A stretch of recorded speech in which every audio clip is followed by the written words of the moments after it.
وسلام علی عبادہ الذین اصطفیٰ اما بعد فاعوذ باللہ من الشیطان الرجیم بسم اللہ الرحمن الرحیم لا تجد قوما یؤمنون باللہ والیوم الآخر یوادون من حاد اللہ ورسولہ ولو كانوا آباءهم أو أبناءهم أو إخوانهم أو عشيرتهم أولئك كتب في قلوبهم الإيمان وأيدهم بروح منه ويدخلهم جنات تجري من تحتها الأنهار خالدين فيها رضي الله عنهم ورضوا عنه أولئك حزب الله الا ان حزب اللہ هم المفلحون۔ سامعین کرام، خطبے کا آغاز میں نے سورہ المجادلہ کی آخری آیت سے کیا۔ اس کے بارے میں کچھ عرض کرنے سے پہلے تمہیداً کچھ عرض کرنا، بات یہ ہے کہ پچھلا جمعہ میں نے یہ اعلان کیا اور یہی ارادہ تھا کہ حضرت امام حسین رضی اللہ عنہ کا واقعہ جو ہے اس کو سمیٹ دیا جائے، مگر اس بارے میں کچھ دانشوروں نے چیزیں پوچھیں کہ ساری بات ہم نے سنی، مگر یہ بات سامنے نہیں آئی کہ حضرت امام حسین رضی اللہ عنہ اگر حالات سازگار ہوتے، کوفہ میں پہنچ جاتے اور لوگ ان کا ساتھ دیتے تو وہ کرنا کیا چاہتے تھے، ان کے پیش نظر کیا تھا، مقصد کیا تھا۔ میں نے ان کی بات جو ہے اس کو مانا کہ واقعی ہر بات تو یہی تھی کام کی جو بیان ہی نہیں ہوئی، باقی ساری چیزیں تو آئیں، مگر امام علیہ السلام کے پیش نظر کیا تھا۔ اگر لوگ ان کا ساتھ دیتے اور کوئی رکاوٹ نہ ہوتی، ابن زیاد چالاکی سے کوفہ پر قبضہ نہ کر لیتا، اور کوفہ کے لوگ جیسے انہوں نے لکھا تھا وہ قابل اعتماد لوگ تھے، یہ جھوٹ بولتے ہیں لوگ کہ وہ بے ایمان تھے، وہ صحابی تھے حضرت سلیمان بن سرد رضی اللہ عنہ، انہوں نے بلایا تھا، وہ بہت نیک لوگ تھے، اور بعد میں اٹھے انہوں نے اپنی جانیں قربان کی آپ کا بدلہ لینے کے لیے، صالحین اور بالکل اولیاء اللہ تھے وہ لوگ، مگر حالات اس طرح ہو گیا کہ ابن زیاد دھوکے سے آیا، لباس بدل کر امام حسین بن کر شہر میں داخل، قابو پا لیا، کرفیو لگا دیا، لوگ بے بس ہو گئے۔ تو سوال یہ ہے کہ اگر امام پہنچے وہاں اور لوگ ساتھ دیتے تو پھر کیا کر، کیا ان کے سامنے تھا، تو اس بارے میں کچھ بیان کرنا ہے۔ حالانکہ آج کا خطبہ اصل میں میرے پیش نظر یہ تھا کہ اس کتاب پر تبصرہ کرنا، یہ اتنی ظالمانہ کتاب جماعت الدعوہ نے شائع کی ہے کہ اسلام کو بم سے اڑا دیا ہے، ان کا جہاد سارا غرق اور تباہ ہو گیا، طاغوت کے تعاون سے جہاد، فتویٰ لیا کہ طاغوت اور کفار جو ہے ان کے ساتھ مل کر جہاد کرنا چاہیے، دین کی جڑ کاٹ دیا جہاد اور کفار کا ساتھ۔ تو اس پر تبصرہ کرنا تھا، ان کے دلائل پر، کہ اگر یہ بات درست ہے تو پھر اسلام کو آپ سلام کریں، جنازہ نکال دیں، اس کا اسلام نامی کوئی شے نہیں، طاغوت جس کے خلاف حکم ہے کہ اس کا کفر کرو اور اس کو تباہ کرو، تم اس کا تعاون لیتے ہو، فتوے دیتے ہو، جعلی اور جھوٹے حوالے، تو اصل میں یہی تھا، مگر باتیں دو درمیان میں آ گئیں، ایک امام حسین رضی کا مقصد اور دوسرا 23 مارچ یہ پاکستان کی قرارداد جو پاس ہوئی، یہ بھی کوئی معمولی بات نہیں، لوگ اب اس کو ملیا میٹ کرنا چاہتے ہیں، ساری دنیا کتے کی طرح بھونک رہی ہے کہ دو قومی نظریہ کوئی نہیں تھا، جب ملک بن گیا اب دو قومی نظریہ کیا، ہم ایک ہیں، یہ سرحدیں ختم کرو، ہندو مسلم ایک ہیں، بھائی ہیں، ایک بہت بڑا فتنہ، یہ دینی ذمہ داری ہے کہ میں اس فتنے کا نوٹس لوں، ورنہ ساری محنت جیسے قرآن مجید کہتا وَلَا تَكُونُوا كَالَّتِي نَقَضَتْ غَزْلَهَا مِن بَعْدِ قُوَّةٍ أَنْكَاثًا، کہ اس بڑھیا بیوقوف کی طرح نہ بنو جس نے بڑی محنت سے سود کاٹا اور پھر ایک ایک دھاگا کر کے سارا توڑ دیا۔ پاکستان حاصل کرنے میں اتنی عورتوں کی عزتیں لوٹیں، بچے نیزوں پر لٹکائے گئے، بوڑھے قتل ہوئے، اور پھر ظالم بھائی بن رہا ہے، اور یہی جو آ رہا ہے اس کا باپ تھا پٹیالہ کا راجا جس نے اپنی باقاعدہ آرمی کے ذریعے مسلمانوں کو قتل کرایا، عام سکھ نہیں مار سکتے تھے، پٹیالہ کی فوج تھی جو مارتی تھی، اب آ رہے ہیں اور بھائی بن رہے ہیں، تو اس بارے میں سوچنا ہے کہ ہم سارے کیے کرائے کو غارت کر دیں، پاکستان کا وجود ختم کر دیں، اور وہی بات جو کانگریس اور اس کے چیلے کہتے تھے کہ تقسیم کی ضرورت نہیں، اس کو درست مان لیں، یہ سیاسی بات نہیں، دین ہے، اور میں اس کے بارے میں ضرور عرض کروں گا، ورنہ اگر یہ بات ہمارے ذہنوں سے نکل گئی تو قرآن مجید ختم ہو جائے، بالکل بھائی بن گئے، آپ کافر ہوں گے تو اسلام کہاں؟ ایک ہی دل اللہ نے عطا کیا، دو دل نہیں، کافر اور مومن کی محبت جو ہے جمع دین ایسے ہے جیسے رات اور دن کا اکٹھے ہونا. جیسے وہ نہیں نہ ہو سکتے کہ وہاں روشنی بھی اور اندھیرا. کافروں کے دوستی یہ کتاب مجید میرے پاس، اگر اس کو آپ جٹلا دیں تو آپ کی مرضی. دہائی دے رہا کہ کافروں سے دوستی کرنے والے خود کافر ہیں. ایک ہونے کا سوال پیدا ہوتا، اللہ کے رسول کے دشمن، اس کی مخالفت کرنے والے ہمارے دوست کیسے ہو سکتے ہیں؟ گلے میں بازو ڈالنے سے، بائیں ڈالنے سے ایک ہو جاتے ہیں.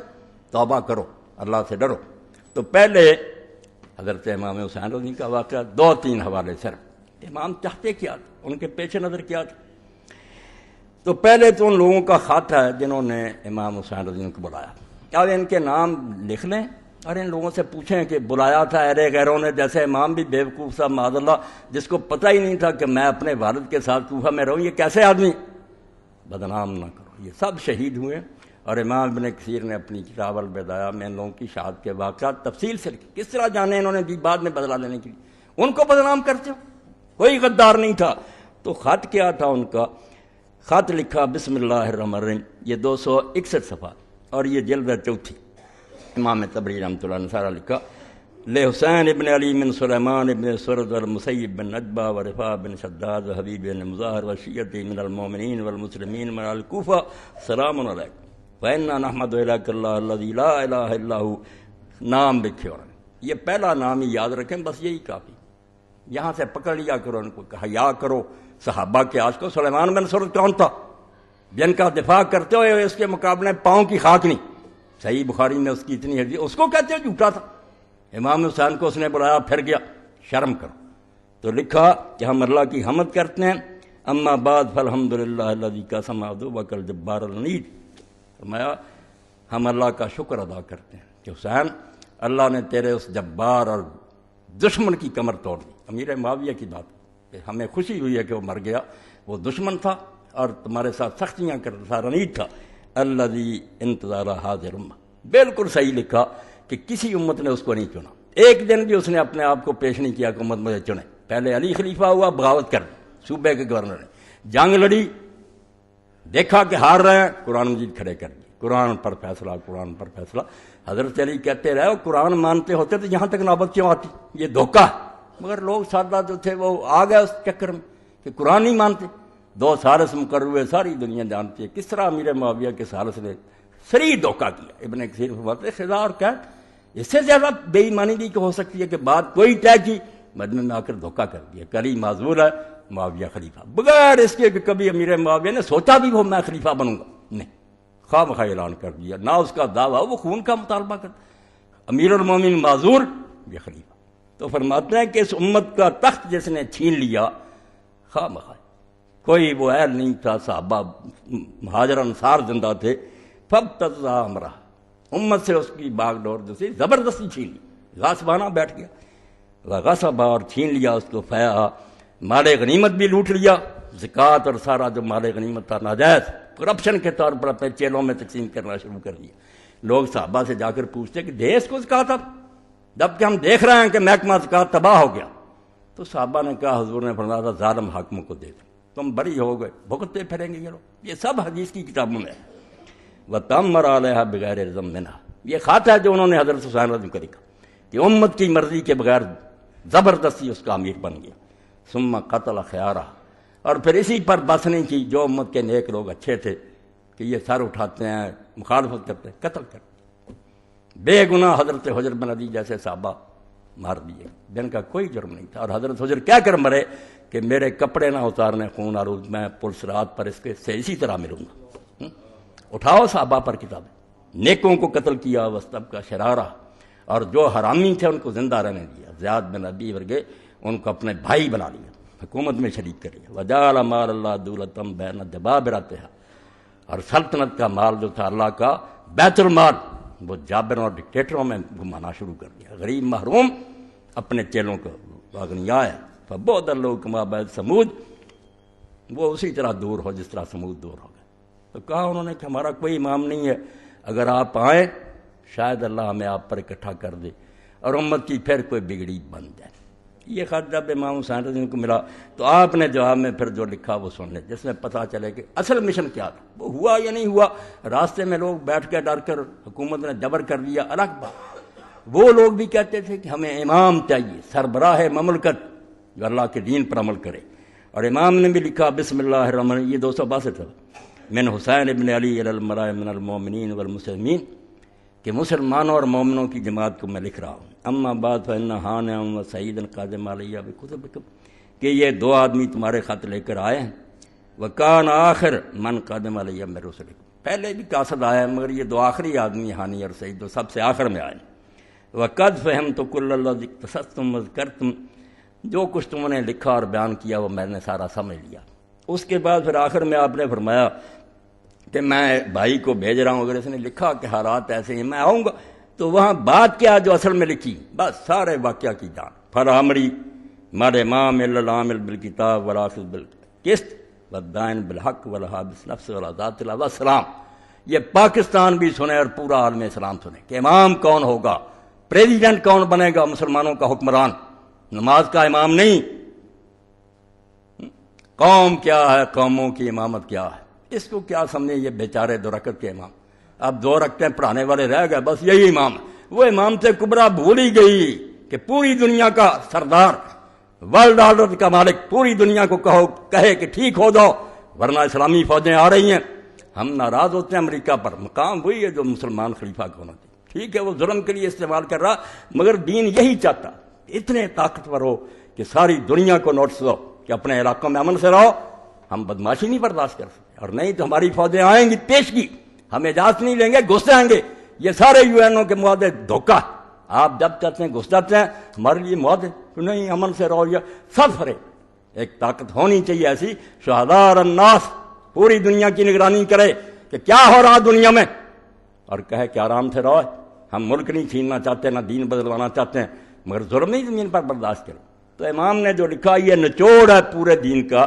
فالامری، فرماتے ہیں میں نے بات تمہاری سن لی، واقعی اللہ کی قسم مل امام، حکمران نہیں ہو سکتا مسلمانوں کا الا العامل بالکتاب، سوائے اس کے جو اللہ کی کتاب پر عمل کرے، قرآن پر عمل ہو اس کا، والآخذ بالقسط، اور اپنے ہر معاملے میں وہ انصاف پر رہے، ظلم نہ کرے، والدائن بالحق، اور ہر طریقہ اس کا حق کا ہو، والحابس نفس ولا ذات اللہ، اور اپنے آپ کو بھی وہ اللہ کے احکام کا پابند بنا کر رکھے، اس کی زندگی میں کوئی کھوٹ نہ نظر آئے، والسلام۔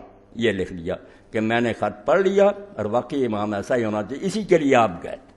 بعد میں پھر ایسے واقعات آئے تو آپ نے پھر خطبہ دیا، یہ 304 صفحہ پر ہے، جس میں ساری بات، اب وہ لشکر بھی آ گیا تھا، حر ابن یزید ریائی 1000 سپاہی لے کر آ گیا امام کو، اس نے اپنے گھیرے میں لے لیا کہ ہم واپس بھی نہیں اب جانے دیں گے، ابن زیاد کے پاس جانا پڑے گا۔ اور ابن زیاد کا آپ دیکھ چکے تھے کہ مسلم کو ان لوگوں نے پناہ دی، قسم اٹھائی کہ ہم امان دیتے ہیں، مگر جب گیا وہ سامنے، اس نے کہا محمد ابن اشد نے میں امان دیکھ رہا ہوں، اس نے کہا کون سی امان، کون ہو تم، چپ ہو گیا۔ آپ نے کہا مسلم رضی اللہ تعالیٰ اس بھروسے پر امان دی تھی، کیا حشر ہوا اس قسم اٹھانے کا، اس سے میں شہید نہ ہو جاتا، تم نے کیوں کہا تھا کہ سردار رکھ دو۔ امام جانتے تھے کہ ابن زیاد کے پاس جانے کا مطلب موت، بے وجہ مر جانا جس کا کوئی نتیجہ نہیں ہوگا۔ تو آپ نے پھر خطبہ دیا، اور یہ حر اور اس کے ساتھی نیک تھے، ان کا امام علیہ السلام کی طرف آ جانا ہی یزیدی حکومت کے خلاف قرارداد عدم اعتماد، 1000 سپاہی کا افسر، ترقی ملتی، مگر جب اس نے دیکھا کہ یہ سری ظلم پر تلے ہوئے، وہ امام کے ساتھ آ گیا، اس بھائی، بیٹا، غلام، 4 امام کی طرف سے سب سے پہلے حر نے کہا مجھے ہی شہید ہونے دیں۔ تو آپ نے پھر بیضا کے مقام پر خطبہ دیا، جب اس نے واپس لوٹنے سے بھی روک دیا اور آگے جانا بھی بند ہو گیا، تو خطبہ دیا جس میں ساری بات کھولی کہ معاملہ کیا۔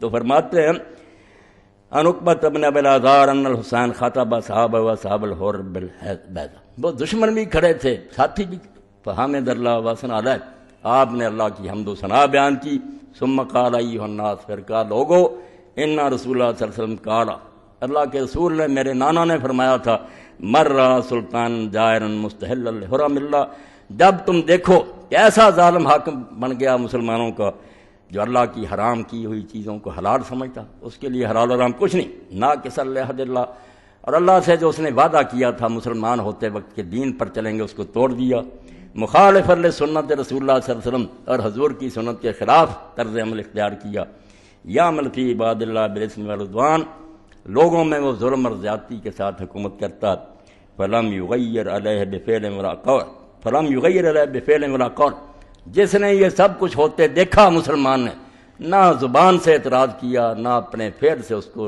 روکنے کی کوشش کی، چپ رہا، بس ہو رہا ہے، لوگ خاموش رہے، گنگے شیطان۔ تو حضور نے فرمایا جس نے یہ سب کچھ دیکھا پھر نہ زبان سے اعتراض کیا اس ظالم پر نہ اپنے فعل سے ہی کوئی مخالفت کی، اٹھا بھی نہیں اس کے خلاف، کان حقا اللہ یدخلہ مدخلہ، تو پھر اللہ نے اپنے ذمہ لازم کر لیا کہ جہاں اس ظالم کو دوزخ میں ڈالے گا ان دیکھنے والوں کو بھی ڈالے گا، کہ تم تماشا دیکھتے رہے، دین کی مٹی پلید ہوتی رہی اور تم نمازیں پڑھتے رہے صرف حجروں میں۔ الا وان ہؤلاء قد لزموا طاعت الشیطان، سب بیان کر دیا یزیدی حکومت کا کہ ان لوگوں نے شیطان کا حکم ماننا لازم کر لیا، شیطان کے پیچھے چل پڑے، وترکوا طاعت الرحمن، اللہ کا حکم ماننا انہوں نے چھوڑ دیا، وَأَظْهَرُوا الْفَسَادَ، زمین میں خرابی مچا دی ہے، وَأَبْطَلُوا الْحُدُودَ، اللہ نے جو قانون بنائے تھے سزاؤں کے وہ سارے معطل کر دیے، وَاسْتَأْثَرُوا بِالْفَیْءِ، اور مال غنیمت کو حلال سمجھ لیا، لوٹ رہے ہیں، اپنے ساتھیوں میں بانٹ رہے ہیں، وَحَلُّوا حرام اللہ وَحَرَّمُوا حلالا، اللہ کے حرام کو حلال بنا لیا اور حلال کو حرام کر دیا۔ یہاں فرمایا وَأَنَا حَقُّ مَنْ غَيَّرَ، اب ساری دنیا سے بڑھ کر جس پر یہ حق عائد ہو گیا کہ لوگ خاموش رہیں تو خاموش رہے، تو رسول اللہ کی گود میں کھیلا، تیرے ذمہ لازم ہے کہ تو اس کو بدل، اس لیے میں نہیں چپ رہ سکتا۔ نتیجہ جو یہ تقریر فرمائی آپ نے، اور بعد میں پھر دوسری تقریر میں بھی فرمایا، یہ ذی حسن میں جا کر کی کہ لوگو الا ترون ان الحق لا یعمل بہ، 305 صفحہ، لوگوں کیا تم دیکھتے نہیں ہو کہ حق پر عمل نہیں ہو رہا ہے، حق الماریوں میں بند کر دیا گیا، وَأَنَّ الْبَاطِلَ لَا يُطْلَعُ عَنْهُ، اور برائی کرنے سے کوئی حاکم پرہیز نہیں کرتا، ہر قسم کے گناہ ہو رہے ہیں، دین کی مٹی پلید ہو رہی ہے، لِيَرْغَبِ الْمُؤْمِنُ فِي لِقَاءِ اللَّهِ مُحَقًّا، یہ ہے دین کی روح جو میرے اور آپ کے اندر سے مٹ گئی، اور نتیجہ یہ ہے کہ اب کفر ہم پر غالب آتا۔ جب ہم مرنے سے ڈرنے لگے تو موت سے جو ڈر گیا پھر اس کو ہر شے منوائی جا سکتی، جو سارا تھیلی پر رکھ لے اور کہے کہ نہیں مرنا کوئی چیز نہیں، اس سے آدمی ختم نہیں ہوتا، یہاں سے جا کر وہ ایک وسیع دنیا میں پہنچ جاتا ہے، جنت اس کی منتظر ہے، یہ نکل گیا۔ تو امام نے پھر یہ فرمایا لِيَرْغَبِ الْمُؤْمِنُ فِي لِقَاءِ اللَّهِ مُحَقًّا، اب وقت ہے کہ مومن اللہ کی ملاقات کا شوق پیدا کرے کہ حق پر رہتے ہوئے جان دینی اور اپنے رب سے جا ملنا، یہ موت نہیں، لقاء اللہ کا دیدار ہے۔ فَإِنِّي لَا أَرَى الْمَوْتَ إِلَّا شَهَادَةً وَلَا الْحَيَاةَ مَعَ الظَّالِمِينَ برما، خلاصہ نکلا ساری تحریک کہ میں موت کو، شہادتی کو افضل موت سمجھتا ہوں اور ظالموں کے ساتھ زندگی گزارنے کو لعنت سمجھتا ہوں، اس جینے سے 1000 درجہ بہتر ہے کہ آدمی شہادت کی موت قبول کرے۔ یہ مختصراً میں نے 3-4 حوالے پڑھ دیے کہ امام چاہتے تھے کہ چلو کوفہ میں بھی اگر اللہ کے بندے یہ آ جائیں تو اس میں جیسے ابن زبیر نے مکہ مدینہ نے، یہاں اسلامی حکومت کیا موجود ہے، چھوٹے سے علاقے میں اللہ کے کام پر عمل ہو، مگر وہ وقت نہیں آنے دیا۔ اب دوسری بات، مسلمانوں کا کیا حال ہوا، پاکستان بنانے کے بعد نتیجہ کیا نکلا، یہ میرے پاس ہے، کل سارے پاکستان میں اور یہاں فیصل آباد میں عیسائیوں نے تقسیم کیا، دلیری سے، جرأت سے۔ 23 مارچ تحریک پاکستان آئیں، نئی صبح کا آغاز کریں، اپنے پیارے وطن کی ترقی کے لیے دعا گو۔ آگے کیا سارا کہ اگر تم چاہتے ہو نجات اور اپنی مشکلوں کا حل تو خداوند جیسے مسیح جو اللہ نے اپنا بیٹا بھیجا تھا اور اس نے ہمارے لیے جان دی، صلیب پر ایمان لے آؤ، کہتے ہیں سارے آ جاؤ عیسائی ہو جاؤ، اور خداوند جیسے یہ 3 صفحے اس پر مسلمانوں کا اعلانیہ دعوت کہ چھوڑو دین، کیا ہے تمہارے نبی کے پاس اور تمہارے دین میں، خداوند یسوع مسیح کو مانو جو اللہ کا بیٹا ہے جس کے پاس نجات ہے۔ میں نے خلاصہ اس کا بیان کر دیا۔ اب اسلام کیا کہتا، ہمیں کہتے ہیں کہ UNO یہ کہتا، یاد رکھو اسلامی حکومت میں کسی کافر کو تبلیغ کی اور کوئی رسالہ نکالنے کی اجازت نہیں ہے۔ اسلام کو سمجھو ٹھیک ہے ہم بے بس ہیں اب جو چیزیں، مگر دین کو نہ بدلو، اللہ کے بندو، دین جب آئے گا کسی کافر کو ہم ایک کتاب بھی نہیں چھاپنے دیں گے اور نہ ان کو بازاروں میں صلیبیں نکالنے دیں گے، نہ کوئی جلوس نکلے گا، اپنے گرجوں میں اگر چھپ کر عبادت کرنی کر لو، کسی کو حق نہیں ہوگا کہ کفر کا پرچار کرے۔ جو بے ایمان سمجھتے ہیں نا دین جو ہے کوئی چیز نہیں، ان کے لیے یہ ساری آزادیاں دے دو، دین بھائی برباد کرنا، لوگوں کو ارتداد کی دعوت دینا کہ اسلام کو چھوڑ دو کفر میں آ جاؤ، یہ منشیات سے 1000 درجہ بڑا جرم ہے۔ آپ لوگوں کو یہ ہیروئن پلائے نا، کوئی نہیں، وہ دنیاوی موت ہے۔ آپ اس لوگوں کا دین ختم کرنا چاہتے ہیں کہ دوستی ہو جائے۔ اس لیے اگر دین حق ہے اور حکومت اللہ کے دین کو قائم کرنے کے لیے مسلمانوں کی بنی ہے تو وہ یہ زہر پھیلانے کی اجازت نہیں دے سکتے۔ سوال ہی نہیں پیدا ہوتا کہ کافر بجائے ہم تو کوشش کر رہے ہیں کہ وہ ہمارے زیر سایہ رہتے ہوئے ایسا ایسا اسلام لائیں، الٹا یہ چھٹی دے دیں کہ وہ پہلے مسلمانوں کو بھی کافر کرے۔ یہ المحلہ میرے پاس 346 صفحہ اور امام نے یہ 7 جلد میں لکھا۔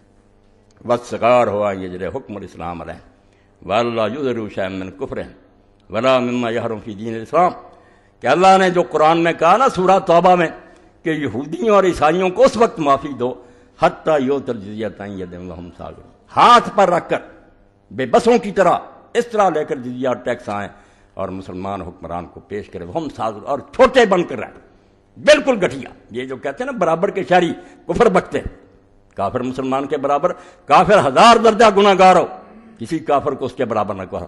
اس خبیث اور کتے نجس کو کہتے ہیں مسلمان کے برابر جس کو اللہ رسول کا دین نصیب ہے؟ نہیں، ذلیل ہو کر۔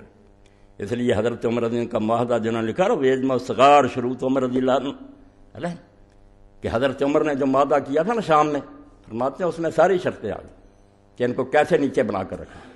تو حضرت عمر رضی کا یہ 344 اور 347 پر، مگر اب دوستیاں ہو رہی، کہتے نہیں یہ رواداری، اور رواداری کیا، ہم اس رواداری میں اپنا دین تباہ کر رہے ہیں، نہیں ہو سکتا۔ تو فرماتے ہیں حضرت عمر رضی اللہ عنہ کہ ان لوگوں کو کوئی اجازت نہیں، شرط علیہم فی اللہ یحدث مدینہ ولا ما حول دیرا ولا کنیسۃ ولا کلیۃ ولا صامت راہب، کوئی مسلمان علاقے میں نیا گرجا نہیں بنا سکتا، اور بالکل انہیں اجازت نہیں کہ درویشوں کی خانقاہیں بنائے۔ یہ کافر ہے، ان کو زندہ رہنا ان کے لیے چھوڑا، یہ بھی رہتے ان کے ساتھ، ورنہ خدا کے باغیوں کو اڑا دیا جاتا۔ یہ بھی اس نے گنجائش نکالی کہ زبردستی اسلام دل میں نہیں جا سکتا، ورنہ زبردستی میں کوئی ڈر نہیں تھا، یہ کوئی جرم نہیں تھا کہ ہم زبردستی انہیں کلمہ پڑھاتے، مگر وہ ہو نہیں سکتا، کلمہ زبان سے پڑھ دیں گے اندر سے کافر رہے گا، اس لیے اللہ نے روک دیا کہ وہ نہیں آتے، ورنہ یہ کوئی برائی نہیں تھی کہ خدا کے باغیوں سے منوایا جاتا کہ خدا ہے اور اس کا رسول ہے، کیوں نہیں مانتے؟ مگر چونکہ اس زبر سے فائدہ نہیں اس لیے رہتے۔ تو فرمایا جینے دیا جو تمہیں، یہ بھی اچھا ایک نرم سلوک ہے۔ تم چاہتے ہو کہ نئے گرجے بنا کر اور دین میں تباہی مچاؤ، کوئی گرجا نہیں تم بنا سکتی، کوئی درویش کی خانقاہ نہیں بنا سکتی۔ ولا یجددوا ما خربان منہا، اور جو پرانے ہو جائیں گے نا، گر جائیں گے، اس کی تجدید نہیں تم کر سکتے، نیا بھی بنا، جتنا ہو سکے ان کو برباد کرنا، یہ کفر کے گھر جو ہیں ختم کرنا۔ خدا کے ٹی وی پر موقع دیتے ہیں، وہ دسمبر کے دن آتے ہیں، وہ خدا نے یسوع مسیح کا پرچار کرتے ہیں، مسلمانوں کی حکومت کے خدا کا بیٹا تھا اور آیا شرم سے ڈوب مارنے کی جا۔ پاکستان اس لیے لیا تھا، اسلام کا کرا یا کفر کا گڑھ ہے یہ؟ ہم محمد رسول اللہ کے غلام ہیں، اللہ کی کتاب کے محافظ ہیں۔ جو اس کے خلاف بکتا ہے وہ اپنے گھر میں جو زندہ چھوڑتے ہیں، یہ بھی اس کے ساتھ نرمی ہے، ورنہ خدا کے باغی زندہ چھوڑنے کے قابل نہیں۔ کوئی حکومت اپنے باغیوں کو زندہ رہنے کا حق دیتی ہے؟ اگر خدا اس کائنات کا مالک ہے تو اس کے باغی جو نے زندہ رہنے کا حق نہیں، صرف رہتا کہ اسلام دل میں نہیں گھس سکتا، چلو جینے دو، مگر اس زہر کو پھیلائیں، تبلیغ کریں، ادارے قائم کریں، سوال نہیں پیدا ہوتا۔ یہ 2 صفحے کیا ہیں؟ پھر فرماتے ہیں کہ ایسا بھی ولا یظہر شرکن، مسلمان حکومت میں شرک کا کوئی مظاہرہ نہیں کر سکتے، سلیبیں اٹھائی ہوئی ہیں، پھر رہے ہیں کہ اس کی پوجا کرو۔ آپ ایک بت ہے جو کلیاں بازاروں میں پھروا رہے ہیں، بت مٹانے کے لیے اسلام آیا اور آپ کہتے ہیں لیے پھرو اس کو۔ پھر آگے بھی فرمایا کہ ان کو بیٹھنے کی اجازت بھی نہیں ہے، اگر مسلمان ہو نا موجود، اسلام اور کافر میں فرق سمجھ لیجیے، بھائی بھائی نہ بنتے پھریں، مسلمان بیٹھا ہوا، کافر کو کھڑے رہنے کا حکم، کھڑے رہو، خبیث ہمارے ساتھ یہی سلوک ہوگا، تم اللہ رسول کے باغی ہو۔ وَيَقُومُ لَهُم مِّن مَّجَالِسِهِمْ إِذَا أَرَادُوا الْجُلُوسَ وَلَا تَشَبَّهُوا بِالْمُسْلِمِينَ فِي شَيْءٍ مِّن لِبَاسِهِمْ، اور کسی چیز میں مسلمانوں کے ساتھ لباس میں نقل نہیں کریں گے۔ یہ آپ بہت سے عیسائی ہیں، نام پڑھے نا، عورتوں کے مردوں کی مسلمانوں والے رکھ رہے دھوکے کے، پتہ ہی نہیں چلتا کہ یہ مسلمان ہے، یعنی بشپ بنے وہ سارے تاکہ مسلمان چکر میں آ جائیں، مسلمانوں کے گھروں میں گھس کر کفر جو ہے نا پھیلائیں۔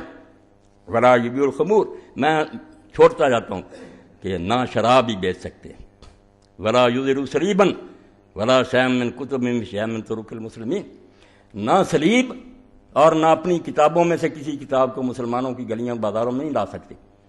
ولا یجاور المسلمون امین بموتا، کوئی مر جائے ان کا مسلمانوں کے قبرستان میں نہیں دفن کریں۔ ولا یضربون ناقوسا الا ضربا خفیفا، اور گھنٹہ بھی بچائیں گے بہت ہلکی آواز سے، گردے میں رہے گھنٹے کی آواز سن نہیں سکتے۔ پہلے سمجھو کہ کفر کتنی خطرناک بات ہے، اگر یہ سمجھو کہ نہیں کوئی بات نہیں کافر، پھر دین نہیں سمجھ میں آئے گی۔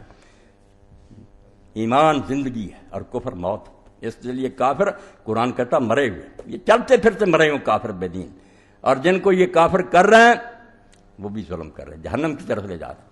اس لیے جو دین کہتا ہے کہ من بدلا دین فقتلوہ، مسلمانوں میں سے اگر کسی نے دین بدلا، یہ جاری نہیں کرتے سزا اس کی موت، وہ زندہ نہیں رہ سکتا۔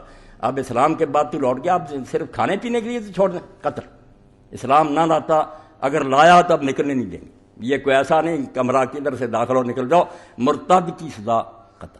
اسلام نہیں برداشت کرتا کہ مسلمان شہری بنے اور پھر بغاوت کر دے، اجازت۔ تو جب ایک طرف ہم کہتے ہیں مرتد قتل ہوگا تو دوسری طرف اجازت دیتے ہیں عیسائی وغیرہ لوگوں کو مرتد کرتے ہیں، کیسی بے جوڑ بات۔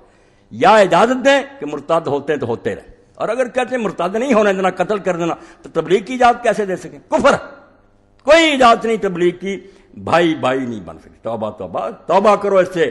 دو قومی نظریہ میں مانتا ہوں کہ قائد اعظم محمد علی جناح رحمۃ اللہ علیہ کے ساتھیوں نے سیاست کے طور پر اختیار کیا، ورنہ وہ کانگریسی تھے پکے اور ساری عمر زور لگاتے رہے کہ ملک ایک ہی رہے، صرف ہندوؤں کو منواتے تھے کہ مسلمانوں کو کچھ حقوق دے دو، تحفظ دے دو، وہ نہیں مانے۔ آخر میں نہرو رپورٹ نے سارا پول کھول دیا، قائد اعظم ان سے مایوس ہو گئے، چھوڑ دیا، پھر ادھر آ گئے کہ علیحدہ ملک۔ انہوں نے یہ اس لیے کہ ہندو نہیں مانے، مگر میں دین کی روشنی میں کہتا ہوں کہ اگر پاکستان کا مطالبہ نہ ہوتا میں اور آپ سب کافر ہوتے۔ دین اجازت ہی نہیں دیتا کہ مسلمان اور کافر ایک جگہ رہیں اور اپنی حکومت نہ بنائیں۔ سن لو مسئلہ، ہمارے لیے پاکستان کا مطالبہ کوئی چال نہیں کہ حقوق مانگتے تھے ہم، صرف یہ دین کہتا کہ اپنی تمہاری آزاد حکومت ہونی چاہیے، آزاد ہوگی تو وہاں شریعت دلا سکو، کافر چلانے دیں گے اپنے ملک میں۔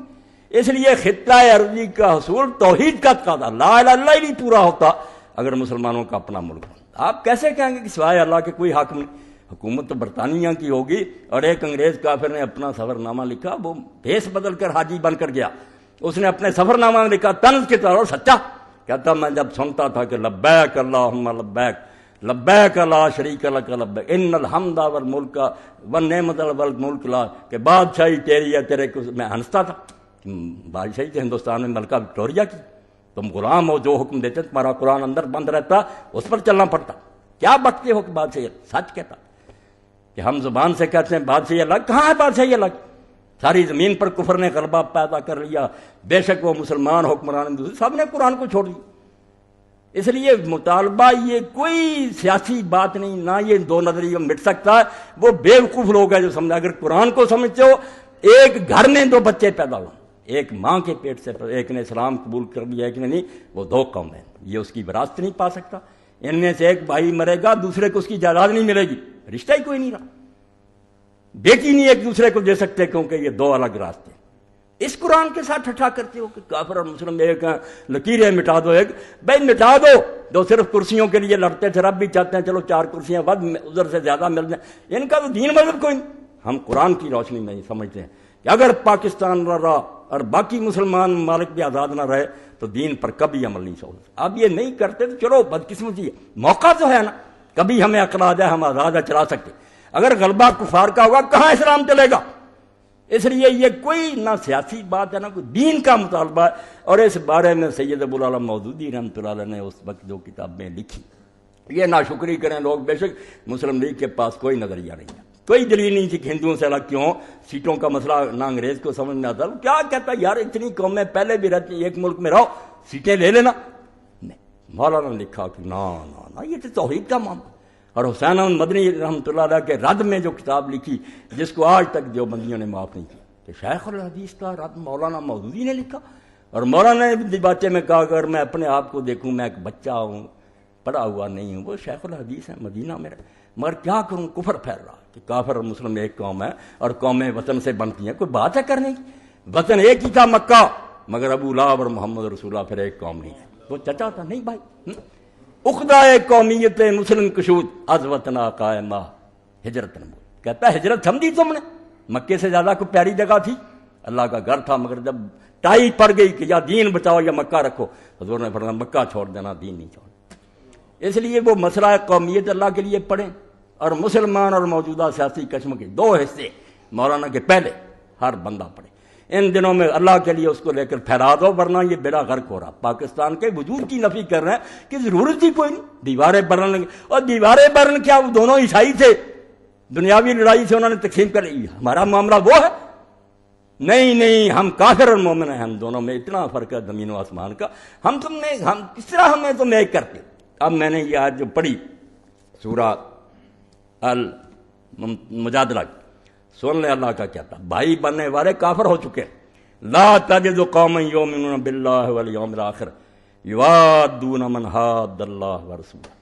اللہ کہتا کبھی بھی نہیں ہوگا کہ لوگ اللہ کو اور قیامت کو ماننے والے ہوں پھر دوستیاں ان سے کریں جو اللہ رسول کے دشمن ہیں، وہ اللہ رسول کے مخالف ہیں، محمد رسول اللہ صلی اللہ علیہ وسلم کو جھوٹا کہتے ہیں، قرآن کو گھڑی ہوئی کتاب کہتے ہیں، تم ان سے دوستیاں کرتے ہیں۔ اور کئی لوگ سادہ اور بیوقوف کہتے ہیں ہم اجمیر شریف گئے جی وہاں ہندو بھی آتے ہیں، مگر بیوقوف اور نادانوں اجمیر شریف والے کا جو اصل مرشد تھا محمد رسول اللہ اس کے دشمن ہیں۔ وہ کتے اس لیے آتے ہیں کہ تمہیں بیوقوف بنائیں، مسلمانوں کو احمق بنائیں کہ ہم تمہارے بزرگوں کا احترام کریں۔ بزرگوں کا احترام کرنا تھا بزرگوں کے بزرگ کا کرتے، پہلے اس پر ایمان لاتے، اس کو جھوٹا کہتے ہیں، اس کو کہتے ہیں وہ کذاب تھا، کوئی نبی نہیں تھا جھوٹا، اور خبیثو کلمہ گو ہو کر تم ان سے دوستیاں کرتے۔ اللہ نے صاف کہہ دیا کہ جو اللہ اور قیامت کو مانتا ہوگا کبھی بھی تمہیں نظر نہیں آئے گا کہ وہ ان سے دوستی کرے جو اللہ رسول کے دشمن۔ تم اپنے باپ کے قاتل سے دشمنی کرتے ہو، تم اپنی ماں کے ساتھ زیادتی کرنے والے سے، تمہیں شرم نہیں آتی کہ اللہ کے رسول سے بڑھ کر وہ ہے؟ اللہ کے رسول کے گستاخ ہیں بے ادب ہیں۔ وَلَوْ كَانُوا آبَاءَهُمْ وَأَبْنَاءَهُمْ وَإِخْوَانَهُمْ وَعَشِيرَتَهُمْ۔ اب یہ چار فکریں سن لو کہ ان سے بڑھ کر کوئی قریبی رشتہ ہے، اور ان کی محبت نس میں رچی ہوتی ہے، انسان فطری طور پر ان کی محبت میں غرق ہوتا۔ فرمایا بے شک وہ باپ ہوں، بیٹے ہوں، بھائی ہوں یا قبیلے کے لوگ، یہ سب سے قریبی، فرمایا بے شک یہی ہو نا، مگر تم نے دیکھ لیا کہ اللہ رسول کے مخالف، اب ان سے محبت کرو گے تو ایمان نہیں ہوگا، تم پھر نہ اللہ کو مانتے ہو نہ آخرت کو مانتے۔ یہ دوستی اسی لیے نبھ رہی ہے کہ تم کفر میں چلے گا، ورنہ کافر کی اور مومن کی دوستی نہیں ہو سکتی۔ اولئک کتب فی قلوبہم الایمان وایدہم بروح منہ۔ اللہ فرماتا جو یہ کریں گے یہ بازی کھیل جائیں گے۔ کام مشکل ہے کہ باپ کو چھوڑ دیا، بیٹے کو چھوڑ دیا، آسان نہیں یہ بات، ان کی محبت تو آدمی کے روئیں میں ہوتی ہے، مگر فرماتا جو کر دیں گے اللہ کے لیے کہ نہیں، یہ اللہ رسول کے دشمن، تعلق ختم۔ تو کیا ہوگا پھر؟ اولئک کتب فی قلوبہم الایمان، یہ اللہ نے سرٹیفکیٹ دے دیا کہ جو اس امتحان میں پورے اتریں گے، میں نے اعلان کر دیا کہ ان کے دلوں میں واقعی میں نے ایمان لکھ دیا، ان کے دل پر نقش ہو گیا ایمان، پکے مومن وہ وایدہم بروح منہ۔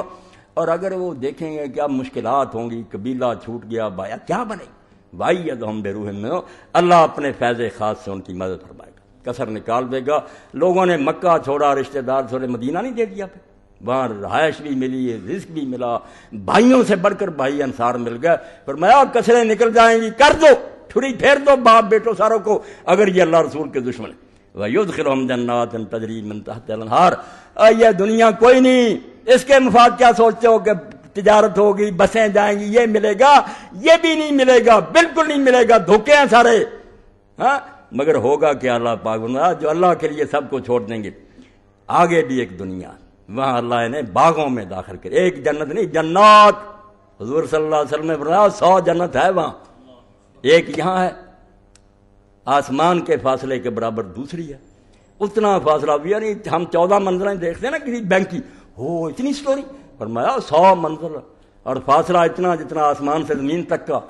لوگ اپنے اپنے عملوں کے مطابق وہاں ہوں گے، نعمتیں ہوں گی، سب کو ملے گا، جو جی چاہے گا ملے گا۔ اور سب سے آخری جنت ہوگی پھر جنت الفردوس، وہاں چوٹی کے لوگ۔ تو فرمایا اللہ کا عرش اوپر ہوگا، تخت خداوندی، اور فردوس کی چھت ہوگی، ساری دنیا نیچے ہی ہوگی، جنت فردوس میں چلے گا بس۔ وہ چھت جو ہے نا اس کا نام ہے الوسیلہ، الوسیلہ اس مقام کا نام اللہ نے رکھا، اور رسول کریم علیہ السلام نے فرمایا وہ صرف ایک شخص کو ملے گا۔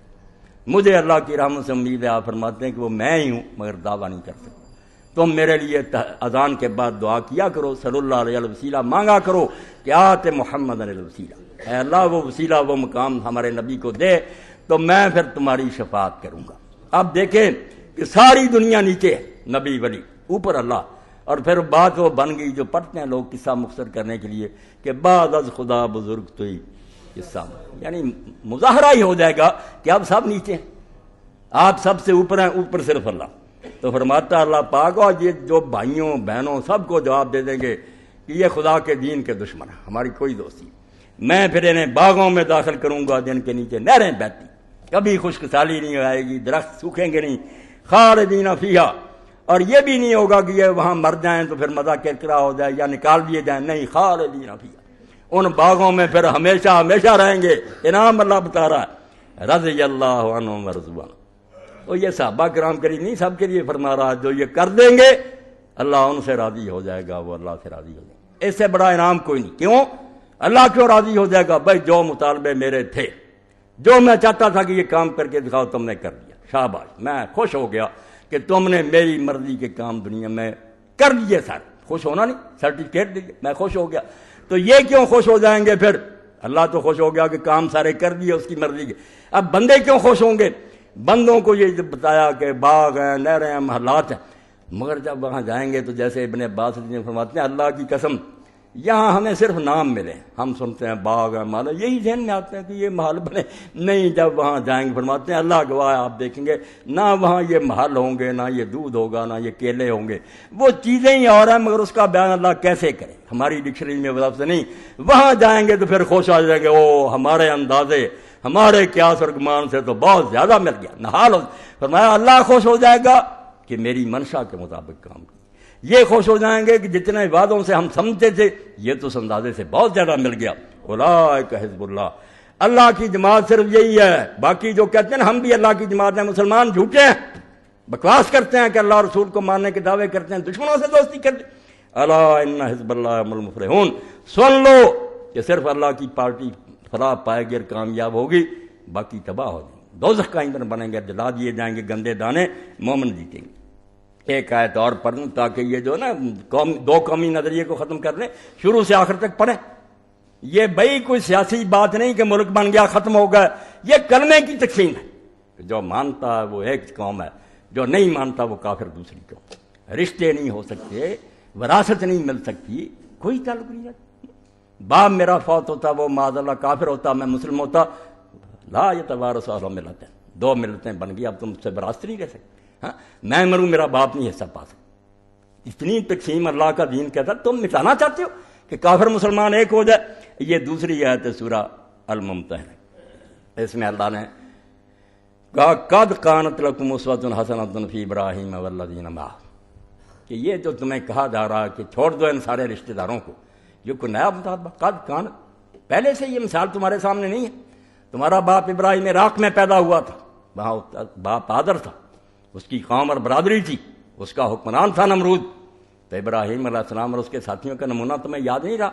یہ مکے والوں کو کوئی بھولا ہوا نہیں تھا، وہ فخری یہی کرتے تھے کہ ہم بیت اللہ کے متولی ہیں، ابراہیم علیہ السلام کی اولاد۔ ساری داستان یاد تھی کہ وہاں آگ میں پھر کیوں تمہارا باپ پڑا، کیوں ابراہیم نے اپنے باپ کو کہہ دیا کہ ابا جی سلام، بس میں جا رہا ہوں، میرا تیرا کوئی تعلق نہیں۔ اللہ نے اس کا حوالہ دیا کہ تم دوستیاں پالتے ہو، تمہیں دو قومی نظریہ قرآن کی روشنی میں نظر نہیں آتا، کافر اور مسلم کو ایک کرنا چاہتے ہو۔ قد کانت لکم اسوۃ حسنۃ فی ابراہیم والذین معہ، کہ تمہارے لیے مثال چلی آ رہی ہے ابراہیم علیہ السلام اور اس کے ساتھیوں کی۔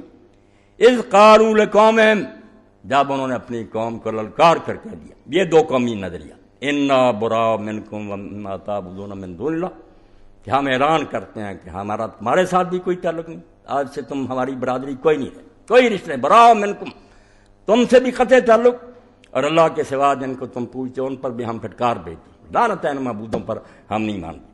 اور آگے آ گیا پھر بالکل دو قومی نظر، کفرنا بکم، ہم نے تمہارے مذہب کا انکار کر دیا، ہمارے راستے جدے ہو گئے۔ وبدا بیننا وبینکم العداوۃ والبغضاء ابدا، اور جفیاں ڈالو کافروں کے ساتھ۔ ابراہیم علیہ السلام اور ان کے ساتھیوں نے کیا کہا کہ ہمارے اور تمہارے درمیان دشمنی اور بغض کا آغاز ہو گیا، اب کلمے کے بعد دشمنی پیدا ہوگی کہ ہم تمہارے دشمن ہیں اور ہمارے دلوں میں تمہارے خلاف بغضاء ہے۔ دونوں میں فرق کیا؟ بغض دل سے تعلق رکھتا ہے، حب کے خلاف، کہ محبت نہیں دشمنی، اور عداوت دوستی کے خلاف ہے کہ دوست ایک دوسرے سے اچھا سلوک کرتے، فرمایا نہیں ہم سے نہ توقع رکھنا، ہم تمہارے ساتھ کوئی نیکی نہیں کرتے، اور صرف ذمی جو ہیں ہماری ریت بن جائیں، ہمارے متحد ہوں، وہ بھوکا مرتا تو ہم اس کی خدمت کر سکتے ہیں، وہ ہماری سپرداری میں، ورنہ حربی کافر جن سے ہماری جنگ مر رہا، جیسے ہم خنزیر کو مرنے دیتے مرنے دیں، اس کی کوئی مدد نہیں کرتی۔ اللہ فرماتا دشمن میرے، تم انسان سمجھتے ہیں کتوں کو، یہ اللہ کو نہیں مانتے اور تم اس کو پیار کرتے ہو۔ تو ابراہیم علیہ السلام اور اس کے ساتھیوں نے کہا بدا بیننا و بینکم العداوۃ والبغضاء ابدا، ہمیشہ ہمیشہ کے لیے ہمارے اور تمہارے درمیان دشمنی اور بغض کا آغاز ہو گیا، ابدا، کبھی، جب تک یہ کلمہ مرتے دم تک صلح نہیں ہو سکتی، حتی تؤمنوا باللہ وحدہ، صلح کی صرف ایک شکل ہے کہ تم ایک اللہ پر ایمان لے، کلمہ پڑھ جاؤ گے تو ٹھیک ہے، ورنہ ہماری تمہاری دشمنی بغض اور عداوت کبھی ساتھ نہیں ہوگی۔ الا قول ابراہیم لابیہ لاستغفرن لک وما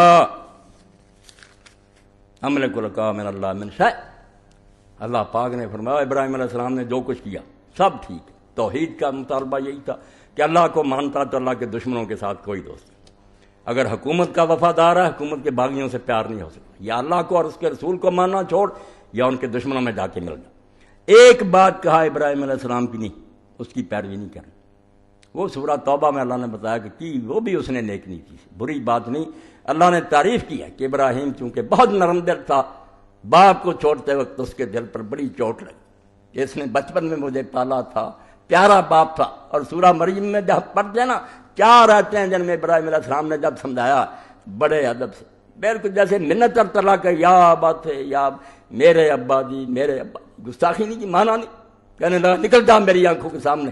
تو ابراہیم علیہ السلام جب نکلے پھر دل پر پتھر رکھ کر باپ کو چھوڑا، تو پھر یہ کہہ دیا کہ ابا جی اچھا میں جا رہا ہوں مگر میں تیرے لیے بخشش کی دعا کرتا رہوں، تو میرا باپ ہے، میں اللہ سے مانگتا رہوں گا کہ اللہ تجھے ہدایت دے دے، تو جنتی ہو جائے۔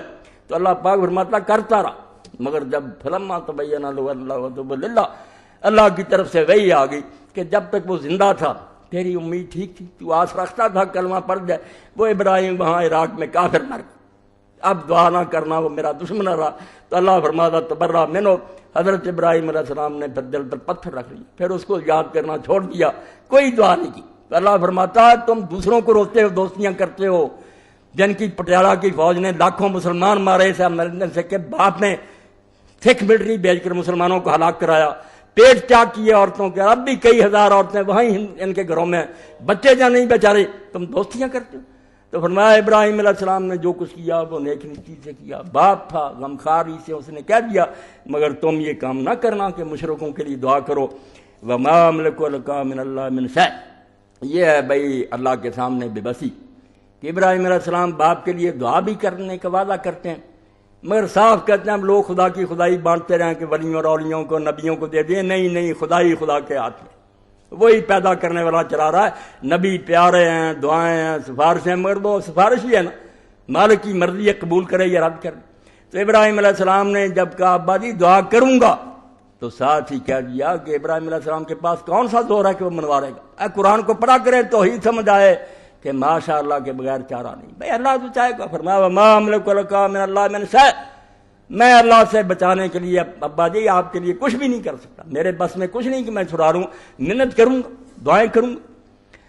اور بعد میں جو دعا فرمائی ہے ابراہیم علیہ السلام نے ان کے ساتھیوں، یہ ان دنوں آپ نوٹ کر لیں، پابندی لگ چکی ہے نا کہ دعائے قنوت نازلہ نہ پڑھو، فوج کے ذریعے اور پولیس کے ذریعے ہمیں بے بس کر دیا کہ ظالموں کے مقابلے میں دعا بھی نہ کرو، چلو اپنی اتحیات میں پڑھ، سجدوں میں پڑھ، قنوت وتر پڑھے، اس وقت کوئی سپاہی نہیں سنیں گے، ان کو ظالموں کو کریں، آپ اللہ سے کہیں، بہت اونچی دعا ہے ابراہیم علیہ السلام کی اور ان کے ساتھیوں کی، ہر بچہ اور ہر جوان یاد کرے، جب اتنا بڑا کام کیا، باپ کو چھوڑا، برادری کو چھوڑا، بستے گھر جو تھے چھوڑے، جیل بھگتی، بعد میں نمرود میں آگ میں ڈالا، چل پڑے، 3 آدمیوں کا قافلہ صرف، ابراہیم علیہ السلام ہے، بھتیجا لوط ہے، ایک بیوی سارا، بڑے ملک میں سے کوئی نہیں چلا، 3 مسافر چل پڑے، اور کوئی پتہ نہیں کہاں کہاں کے دھکے کھانے پڑیں گے۔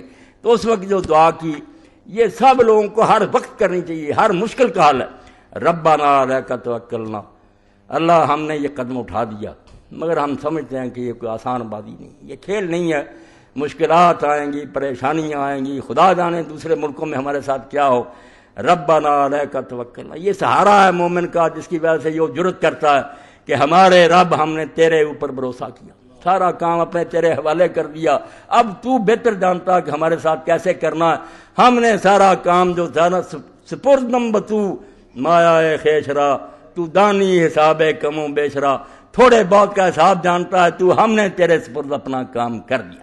یہ مومن کا ایمان ہے، کلمہ طیبہ ربنا علیک توکلنا۔ ہم جو بائی کاٹ کر کے چل پڑے اور ان سے دشمنی مول لے لی، ہمارا بھروسہ تجھی پر ہے، تیرے سوا کوئی سہارا نہیں، وَإِلَيْكَ نَبْنَا، اور ہمارے دلوں کا دھیان بھی ہر وقت تیری طرف ہے۔ انابت لکل عبد منیب، اللہ کہتا جنت میں کون جائیں گے؟ میں اب قلب منیب دیکھوں گا کہ ان کے دل کی سوئی گھوم کر آتی تھی میری طرف کی نہیں، اگر ادھر ادھر بھاگے پھرتے درباروں میں چلو، فلاں حکمران کو راضی کرو، یہ تدبیریں کر لو، تو یہ منیب نہیں۔ منیب کون ہے؟ جدھر کو مرضی سوئی کو گھماؤ مقناطیس کی طرح گھوم کر اللہ کی طرف آ جائے۔ فرمایا انہوں نے کیا کہا کہ اللہ ہم نے تجھ پر بھروسہ کیا، وَإِلَيْكَ نَبْنَا، اور ہر وقت ہماری توجہ اور دھیان تیری طرف ہے، وَإِلَيْكَ الْمَصِيرُ، اور ہم یہ ساری مشکلیں کیوں سہ رہے ہیں؟ کیونکہ ہمیں یقین ہے کہ دنیا صرف یہی نہیں ہے کہ ہار جائیں گے، یہ ہو جائے گا، جیلوں میں چلے جائیں گے، پنجروں میں بند ہو جائیں گے، إِلَيْكَ الْمَصِيرُ، ہمیں یقین ہے کہ یہاں سے لوٹ کر ایک دن تیرے پاس جانا، ہم جنت پر ایمان رکھتے ہیں، اس لیے یہ مشکلیں کوئی نہیں، یہ سب سہ جائیں گے ہم۔ یہ 4 دن کی بات ہے، آخر میں ابدی کامیابی ہے۔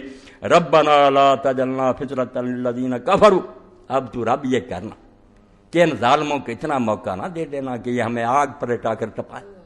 آزمائش کی بھی حد ہوتی ہے، ہم کمزور بندے، ان کافروں کو یہ موقع نہ دے کہ ہم کو یہ نشانہ بنا دے اور ہر وقت بھونتے رہیں۔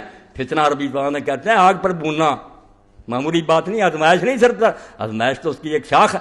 اصل میں یہ ہے کہ آپ گوشت کو اگر بھونے، سیخوں پر چڑھایا ہوتا ہے اور کباب بناتے ہیں، اس کو کہتے ہیں کہ گوشت آگ پر بھونا جا رہا۔ فرمایا اللہ ایسا نہ کر دینا کہ یہ ظالم ہمیں بھونتے رہیں۔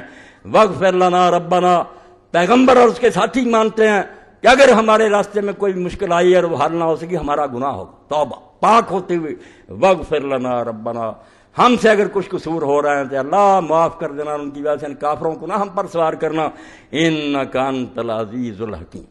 یہ ابراہیم اور اسماعیل علیہ السلام کی دعا کعبہ بنتے وقت بھی ہے، عیسیٰ علیہ السلام کی دعا کا بھی آخر ہے، اور میں آپ حضرات سے کہوں گا کہ جب دعا ختم کریں انک انت العزیز الحکیم کیا کریں۔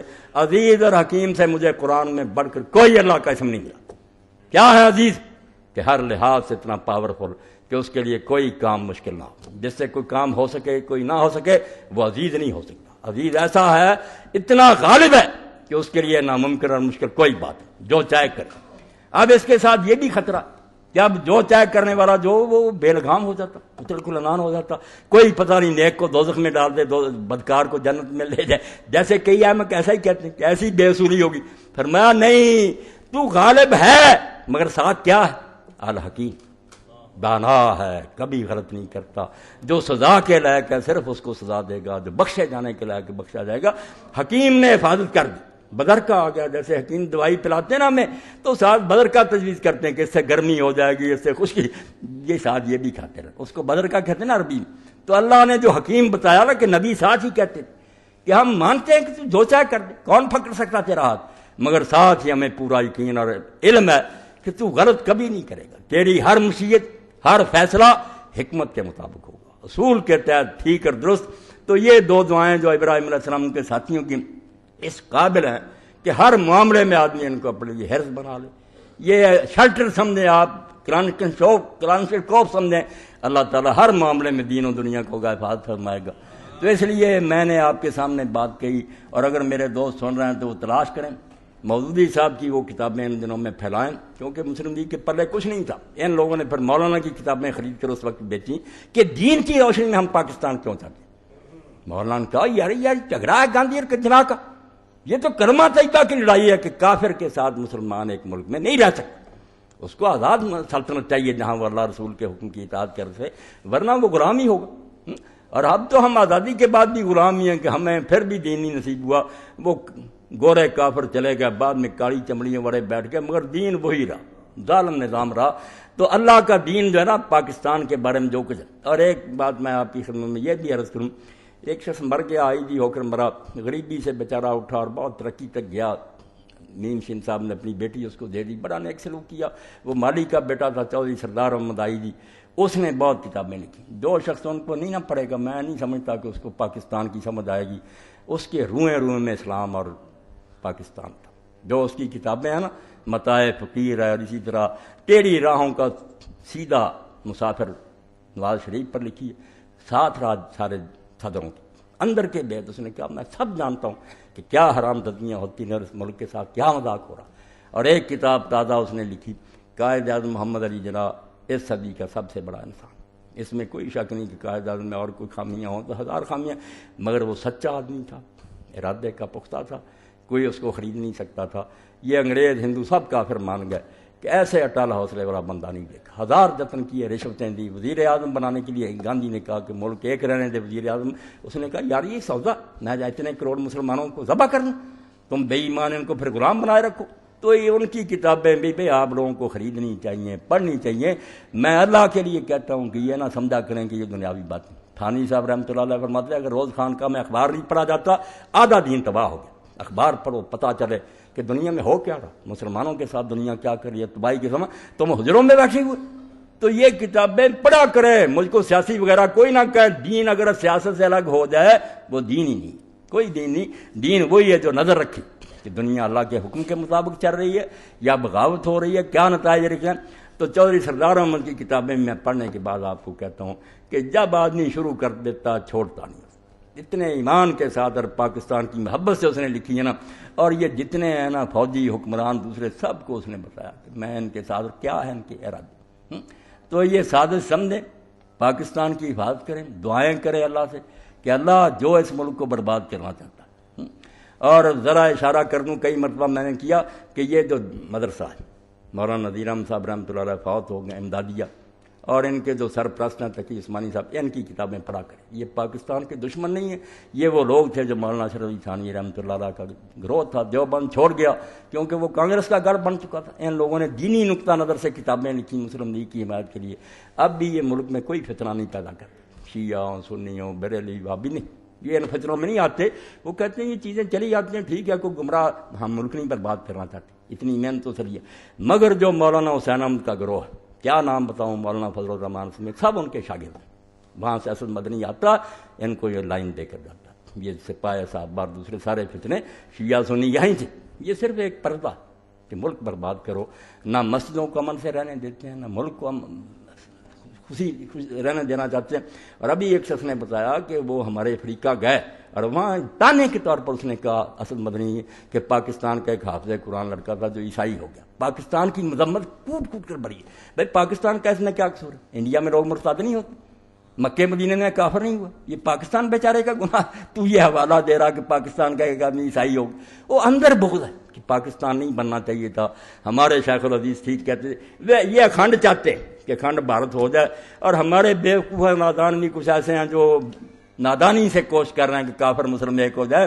قرآن سے درست دو حوالے میں نے دیے ہیں، مجادلہ اور وہ ممتحن، ان کے علاوہ قرآن بھرا ہوا۔ اب اگلے خطبے میں انشاءاللہ آئے گا کہ طاغوت سے تعاون، اللہ کہتا کافروں سے دوستی کی تو انہی میں سے ہو جاؤ، کافری شمار ہو گئے، توبہ کرو، ایسے جہادوں کی باتیں نہ کرو جو کافروں کے ساتھ ملا کر دیا جائے۔ تو یہ انشاءاللہ آگے آج پاکستان کے لیے تہ دل سے میرے روح سے دعا نہیں کی کہ اس خطے کو کوئی بری نظر سے نہ دیکھے، یہ واقعی اسلام کے لیے لیا گیا۔ اور اب تو وہ باتیں افسانہ ہوتی جا رہی ہیں کہ میں نے پڑھا کہ یہ مجیب الرحمان شامی نے کہا مدینہ منورہ میں ایک دن بتیاں بجھا دی گئی مسجد نبی کی۔ تو ایک بوڑھے نے پوچھا کہ کیا ہوا، یہاں تو ساری رات جلتی تھی حضور کے روضہ پر، کیوں بتیاں بجھا دی گئی؟ کہا اسرائیل کی طرف سے حملے کا پتہ چلا ہے اس لیے یہ لائٹیں آف کر دی گئی۔ تو اس نے کہا یار کہہ دو ان سے کہ بتیاں روضہ رسول کی جلا دیں، کیونکہ جب تک اس خطہ ارض پر پاکستان کی فوج موجود ہے کوئی روضہ رسول کی طرف بری نظر سے نہیں۔ بھائی دیکھتے تو ہم پاکستان کو اس نظر سے کہ اس کی فوج، اس کے لوگ اللہ کے رسول کے سپاہی بن جائیں اور پوری مسلمان دنیا کو سہارا ہو کہ ہمارا ایک بھائی تو ہے جو وقت پر مدد کے لیے آئے۔ اور اگر اس کو بھی برباد کر دینا چاہتے ہیں تو پھر میں دعا ہی کر سکتا ہوں کہ وہ عورت والی بات ہوگی جو اللہ کہتا ہے کہ اس بڑھیا کی طرح نہ ہو جس نے محنت سے سود کاتا اور پھر ایک ایک دھاگا کر کے توڑ دیا۔ ہم وہ بننے کی طرف جا رہے ہیں۔ اللہ عقل دے ہمارے حکمرانوں کو بھی اور ہمیں بھی یہ سمجھ دے کہ اس کو کوئی معمولی بات نہ سمجھیں۔ یہ سارے دانشور جو آتے ہیں کہ نہیں ہندو مسلم ایک قوم ہے، بے ایمان غدار منافق ہیں۔ مسلمان اور کافر کی دوستی کا سوال ہی نہیں پیدا ہو سکتا۔ وہ ابراہیم علیہ السلام کی بات کہ جب تک تمہیں ایک اللہ پر ایمان نہ لاؤ ہمارے تمہارے درمیان دشمنی کا اعلان ہو چکا۔ وآخر دعوانا الحمدللہ رب العالمین وصلی اللہ تعالی علی خیر خلق محمد وآلہ وصحبہ۔ یہ عیسائی کا پڑھ لینا بانٹا انہوں نے سارے شہر میں کہا عیسائی ہو جاؤ، صلیب اٹھا لو، خدا یسوع مسیح کو مانو وہ اللہ کا بیٹا، یہ کفر پاکستان میں اسلام کو چلانے نہیں دیتے، یہ ملا اعظم ہے، یہ کافر پھیلاتے رہے سارا کچھ۔ بسم اللہ۔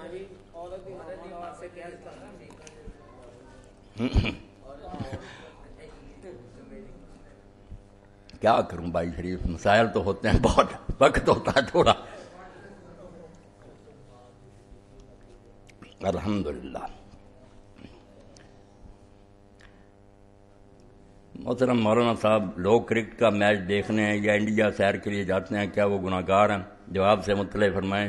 شیخ شفیق صاحب بیمار ہیں، ان کے لیے دعا کی درخواست۔ شفیق صاحب اپنے ساتھی ہیں، انشاءاللہ ان کے لیے دعا کریں گے، ان کو بھی اللہ دوسرے مریضوں کو بھی شفا دے۔ یہ کرکٹ کے میچ دیکھنا دوسرے، یہ تو سارے بہانے۔ اول تو یہ آپ دیکھیں کہ یہ کرکٹ اور یہ دوسری کھیلیں، یہ کون سی کھیلیں؟ وقت برباد کرنے کے لیے ان لوگوں نے، کیونکہ زندگی کو تفریح سمجھتے ہیں کہ یہ بیکار ہے، بس ضائع کرو۔ زندگی میرے بھائی گزارنے کی بات نہیں کہ وقت نہیں گزرتا، ہم اس لیے شطرنج کھیلتے ہیں۔ زندگی گزارنے کی چیز، وہ تو گزر رہی ہے تیزی سے۔ ایک ایک لمحہ اس قابل ہے موتی کہ اس سے آپ کام لیں، کوئی دنیا کا لیں، دین کا لیں، وہ عیاشی کے لیے۔ اس لیے اللہ کے رسول نے ہمیں جو کھیلوں کی اجازت دی ہے نا فقہائے صرف، وہ بھی وہ ہیں جو جہاد کے لیے تیار کریں کہ ایسی کھیلیں آپ کھیلیں، تیرنا سیکھیں، گھوڑے دوڑانا سیکھیں، دوسری جس سے طاقت، یہ عیاشی بس ادھر گیند پھینکو، تو یہ کسی کے لیے بھی جائز نہیں۔ کجا کے انڈیا کے ساتھ دوستی اور یارانے گانٹتے ہیں۔ اچھا یہ کیا، تحریک اسلامی کا اجتماع پرسوں بروز اتوار مرخہ 27 وقت 9 بجے شروع ہوگا، احباب سے شرکت کی اپیل، 15 روزہ انشاءاللہ مسجد میں شروع ہوگا۔ مندرجہ ذیل کتابیں: مشکلات کیوں، انبیاء کا طریقہ دعا، اللہ کے ہاں حرام، بندوں کے ہاں حلال۔ معنی کیا اس کا کہ جو کام رب نے حرام کیے تھے وہ سارے ہم نے جائز کر لیے۔ بڑی اچھی کتاب ہے، توجہ دلائی کہ اللہ کیا کہتا ہے، مسلمانوں کیا کرے۔ غم ہو تو ایسا ماں نام ہے، قاری فقیر اللہ صاحب سے حاصل کرے۔ السلام علیکم ورحمۃ اللہ۔ اعلان کر دیں حضرت امام حسین اور یزید معاویہ کے 5 سال کے خطبے، ان کو 2 CDs میں ریکارڈ کر دیا ہے۔ اس کے علاوہ امامت کے خطبے، ان کی بھی CD تیار ہے، بہت کم قیمت پر اتنا زیادہ ڈیٹا مل سکتا ہے۔ حکیم امجد اسلام صاحب سے آپ لے سکتے ہیں یہ سارا۔ ہاں امامت کا کیا تھا، وہ شوشہ۔ اب ان کا کہنا کہ وہ جو امامت ہوئی ہے، اخبار میں آپ نے دیکھا نا، وہ آگے بیٹھی ہوئی ہے، پیچھے مرد اور عورتیں ایک ہی سب میں کھڑے ہیں، پڑھ رہے ہیں۔ اور یہ بھی اس کے ساتھ آیا کہ جو سلمان رشدی مرتد ہے، جس نے توہین کی رسول کریم علیہ السلام کی، جس کے قتل کا فتویٰ، اس کی بہن نے اس کو کہا کہ تم یہ شوشہ چھوڑو، یہ اس کے کہنے پر اس نے یہ نہ حرام زدی کی کہ وہ امام بن گئی، پیچھے مرد کھڑے۔ اب دیکھیں جس اسلام میں مرد بھی امامت کرائے تو عورتیں جو ہیں مردوں کی صف میں نہیں کھڑی ہو سکتی، پیچھے کھڑی ہو، برابر بھی نہیں کھڑی ہو سکتی۔ اور اگر ایسی کوئی قیامت آ جائے کہ صفیں پہلے بندی تھیں، بعد میں کچھ مرد آئے اور ان کو عورتوں کے پیچھے کھڑا ہونا پڑا، ان مردوں کی بھی نماز نہیں ہوگی۔ بے شک امام مرد ہے مگر اب نہیں ہوگی، تمہارے آگے عورت آ گئی۔ اور اللہ کے رسول علیہ السلام نے فرمایا کہ کتا کالا وہ کاٹنے والا بہت ہوتا ہے، اور اس طرح ہی فرمایا یہ گدھا اور عورت بالغ سامنے سے گزر جائے نماز باطل ہو جائے۔ دیکھیں اللہ کا دین یہ کہہ رہا ہے کہ نماز کو قطع کر دیتا ہے بالغ عورت کا گزرنا، گدھے کا گزرنا اور کالے کتے کا گزرنا، آپ اس کو امامت کے لیے آگے کر۔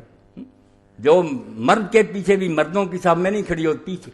اور رسول کریم علیہ السلام جب نماز کا سلام کہتے تھے تو حکم تھا کہ کوئی مرد اپنی جگہ سے نہ اٹھے، اسی طرح منہ ادھر کرو جب تک یہ اٹھ کر اپنے گھروں میں نہ پہنچ جائیں، چلی جائیں گی۔ پھر اس دین کو یہ ہضم کرانا چاہتے کہ ایک ہی صف میں مرد کھڑے ہیں، ایک ہی عورتیں، یہ دین کی بربادی کے شوش ہے۔ اس میں کسی کا اختلاف نہیں، پوری امت کا اتفاق ہے کہ عورتوں کی امامت کر سکتی، عورتیں اکٹھی ہو جائیں کسی گھر میں، وہ نماز پڑھا سکتی۔ حضرت عائشہ رضی اللہ تعالیٰ عنہ، حضرت ام سلمہ پڑھاتی تھیں، اور وہاں بھی یہ پابندی لگائی گئی کہ آگے نہیں کھڑی ہو سکتی، صف میں درمیان میں کھڑی ہو، جا کے آگے بڑھ کر اور مردوں کی طرح۔ اور خطبہ جمعہ جو 1400 سال گزر گیا رسول اللہ کے اثر، کبھی کسی عورت نے خطبہ جمعہ نہیں دیا، نہ خطبہ عید دیا، عورتیں مردوں کے ساتھ یہ پڑھتی۔ تو دین سے یہ استہزاء کرتے، ٹھٹھا کرتے ہیں کہ آہستہ آہستہ ان کی غیرت ختم ہو جائے، چوکے لگاتے ہیں۔ تو اللہ ان کو ذلیل و رسوا کرے اور اپنے دین کی حفاظت کرے۔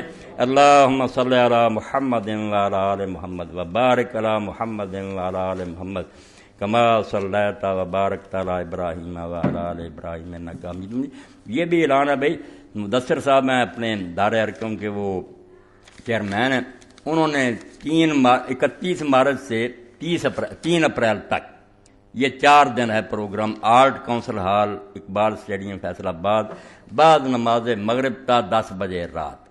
طلباء و طالبات، ملازمین اور کاروباری حضرات کے لیے سیرت رسول صلی اللہ علیہ وسلم کو سمجھنے کا سنہری موقع، اس کا نام رکھا سیرت کلاس۔ تو یہ میٹرک پاس لوگ جو ہیں یا اس سے زیادہ وہ اس میں داخلہ لے سکتے ہیں، فارم بھی ہے پر کر کے دے دیں، اور یہ 21 مارچ سے لے کر 3 اپریل تک کلاسیں ہوں گی۔ بہت سے لوگوں کو انہوں نے بلایا، وہاں لیکچر دیں گے۔ سیرت رسول ہی وہ روشنی کا منار ہے جو نظروں سے اوجھل ہو جائے تو گھپن دے رہا، اگر رسول سامنے نہیں، شوق تیرا اگر نہ ہو میری نماز کا امام، میرا قیام بھی حجاب، میرا سجود بھی حجاب۔ کچھ وہ نماز جس میں حضور کی محبت نہیں، کوئی دین نہیں، نہ اس کو دین کہا جا سکتا۔ دین نام ہی اس کا ہے، رمز قرآن روح ایمان جانے گی، ہست حب رحمت للعالم۔